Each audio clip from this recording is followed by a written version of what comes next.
Today I'll finish assembling the front triangle by adding the top tube. This is an important step because it locks in the relative head tube and seat tube angles. If all goes well, there will be an 8-degree difference between the head tube and the seat tube.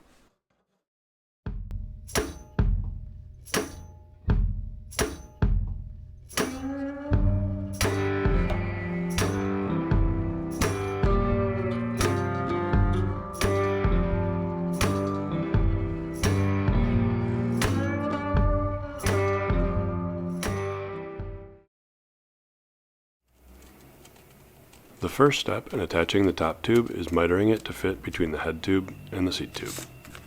I follow a similar process as I did with the down tube. Paper templates, rough cut with a Dremel and a file on one end, measure to length, and repeat on the other end.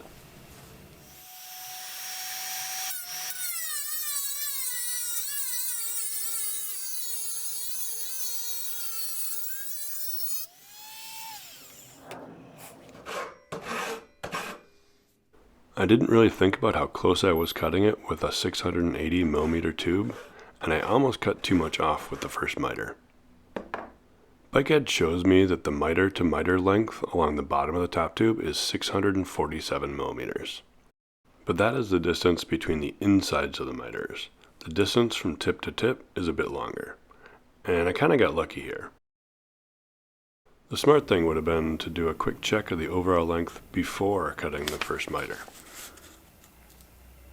I try to cut it a few millimeters long so I can give myself a little wiggle room and sneak up on the correct final length.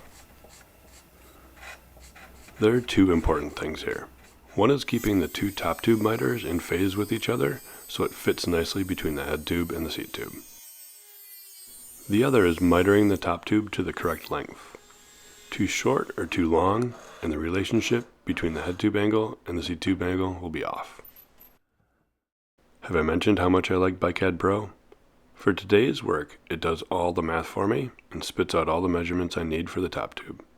According to BikeHead, the inside angle between the top tube and the seat tube is 88 degrees. A couple minutes setting up the miter finisher, and a couple minutes with the abrasive cylinder, and we're all set.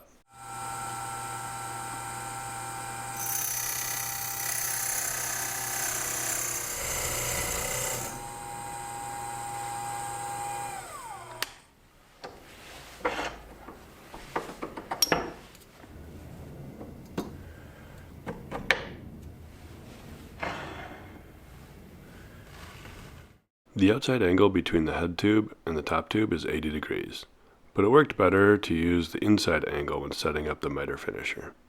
Because the two angles are supplementary, meaning that they add up to 180 degrees, I know the inside angle is 100.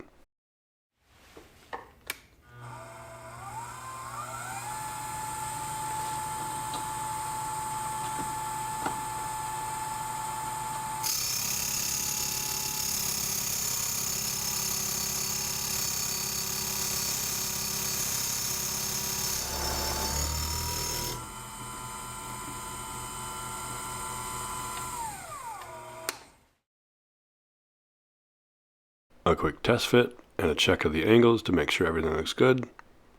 Again, the seat tube should be 8 degrees steeper than the head tube.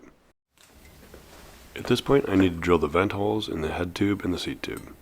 I mark where the top tube meets the head tube and seat tube with a fine point Sharpie and put a punch in the center.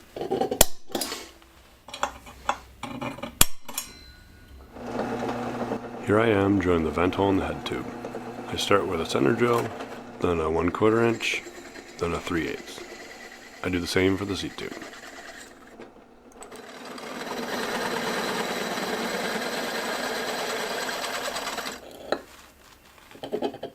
I need to mark where the top tube meets the head tube and the seat tube, and because everything gets cleaned before I braze it, it needs to be a physical mark. So I put a punch mark on the Sharpie line I drew earlier. I clean the inside of the top tube with some simple green. Then I give all the tubes a good shine with some 80 grit emery cloth, including inside both ends of the top tube.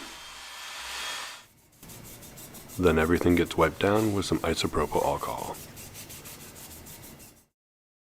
Here you can see the punch marks that I'll use to correctly locate the top tube on the head tube. The seat tube has 2 punches just like these. Flux everything up, including inside the top tube, and it's ready to be tacked.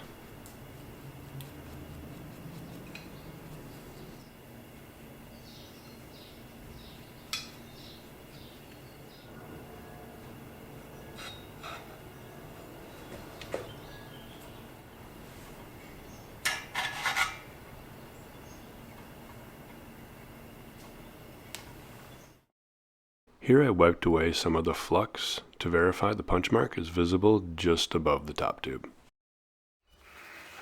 Because I'm using these Cobra frame building braze-on clamps to hold the top tube in place, I can only tack on the top. I would prefer the first tack to be on the bottom of the top tube at the head tube, but I have to settle for the top. I ended up spending too much time on this tack, mainly because I didn't do a good enough job getting the thicker head tube up to temperature first. Then I repeat the process to tack the top tube to the seat tube. You may notice that I had to push the top tube down a bit. That's from the tack at the head tube pulling the tube up. It wasn't much, and it was easy to push down with my left hand. When the flux turned clear, I could see the punch mark, reassuring me that the top tube was still in the correct location. The frame gets moved to the park stand. It gets some fresh flux, then I tin both ends of the top tube. As with the other joints, I braze in quarters, starting on the center line without the tack, and brazing down one side, then the other, rotating the joint 180 degrees, and doing the same from the tack on the other center line.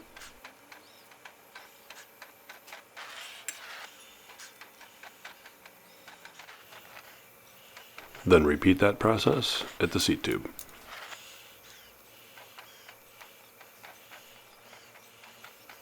I'm not going to do any cold setting, so hopefully I heated everything evenly enough to keep it as straight as possible.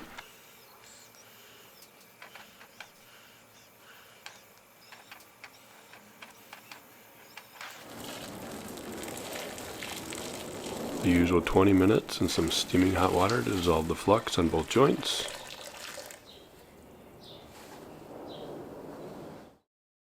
Then I do a quick check of how the angles turned out. The alignment of the head tube and seat tube looked pretty good. With the head tube set to 65.5 degrees, the seat tube is 0.2 of a degree slacker than planned, and the slope on the top tube is only 1/10 off.